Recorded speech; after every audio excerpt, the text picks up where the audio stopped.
Hey guys, good morning. Welcome back to our channel, The Eaton Squad. So in today's video are tips before traveling to the Philippines. Details coming right up.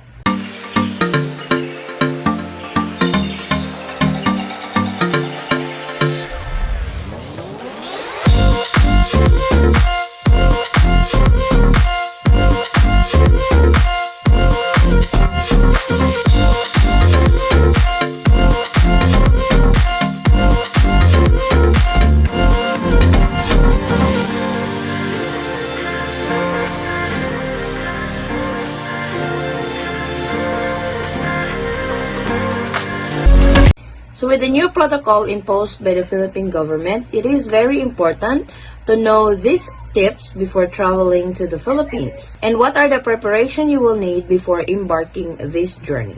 So let's go over the tips that I have prepared to our travelers to the Philippines. Number one is flight booking.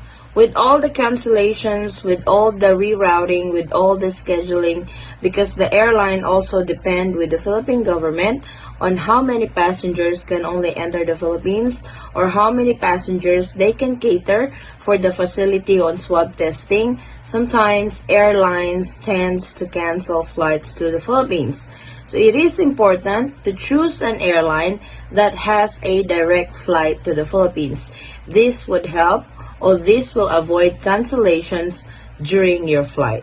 Example of this airline is Philippine Airlines. Philippine Airlines is also updated with the current protocols of the Philippine government when it is imposed. So if you guys are one of those who plan to travel to the Philippines, I really highly recommend Philippine Airlines.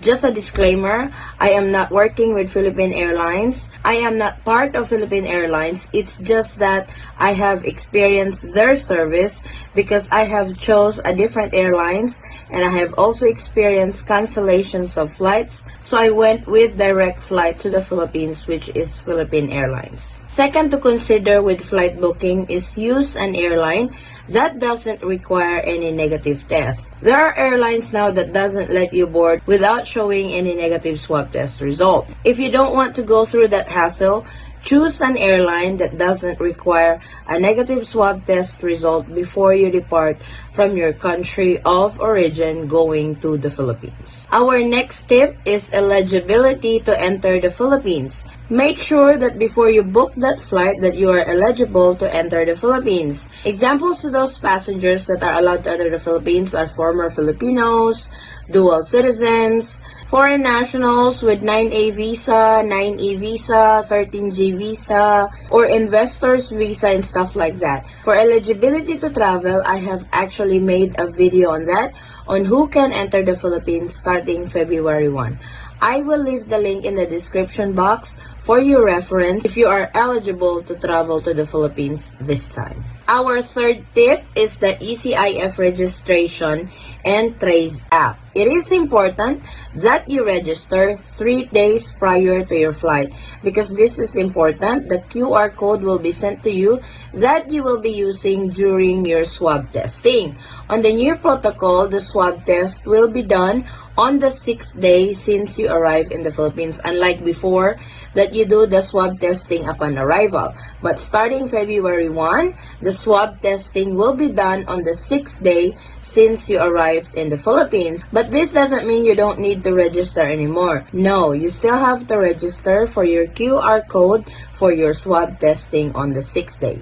For Philippine Airlines passenger, they have their own ECIF form. For passengers that are not flying with Philippine Airlines, you have to register with PADLAB. I will leave the link of this ECIF forms in the description box if you are flying with Philippine Airlines or if you are not flying with Philippine Airlines. We also have tutorials on how to fill up and how to register on these respective forms. I will also leave the link in the description box for your reference. Our fourth tip is hotel bookings.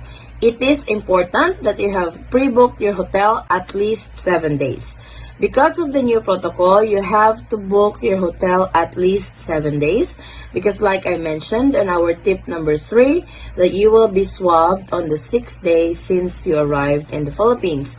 You can't just book any other hotel. You have to book an accredited hotel that is approved by the Department of Health. I have also created a video on that on recommended affordable hotels for quarantine.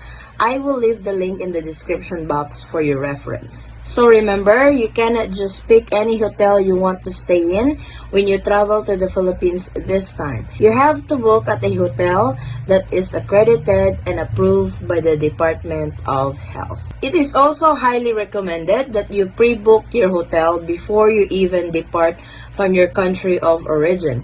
That way, you won't be hassled anymore when you get to the airport, and also, you will be guaranteed a room when you land in Manila, and also, you will be guaranteed a room when you land in Manila during your trip to the Philippines. When you do this beforehand, you will avoid delays and long lines at the airport just by getting the hotel that you are staying in.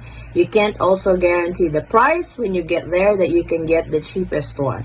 So it's really important that you book ahead of time before your trip so you get the cheapest and affordable hotel for your stay in the Philippines because of the new arrival protocol imposed by the Philippine government now that you have to at least book 7 days. The other registration that you need to do is the Trace app. This is a mandatory application imposed by the Philippine government to those passengers coming in and out and traveling within the Philippines for contact tracing. So it's really important that you guys download this in your phone. If you need a tutorial for this Trace app, I will leave the link in the description box because I have already made a video for this. So for your reference on how to register and how to download the application, please check the description box of this video. And our last tip, number 5, coordinate with LGU. When everything is done in Manila, you have gone through the swab testing, you have your certificate from Bureau of Quarantine, you have your swab test result on hand, now you have to coordinate with your LGU in your final destination because your arrival protocol doesn't just stop there. So you will spend 7 days in Manila, then you will continue the remaining 7 days in your final destination to complete the mandatory 14 days quarantine. So on this step, you need to coordinate with your LGU. How to contact your LGU? Most LGUs now, they have Facebook page that you can contact them. The other way to contact them is if you have a relative, let your relative go and inquire in your LGU on what documents and what process you need to do in order for you to go home so that you will know the process. I would highly suggest on the days that you are staying in the hotel while you are waiting for your swab test, contact your LGU by then.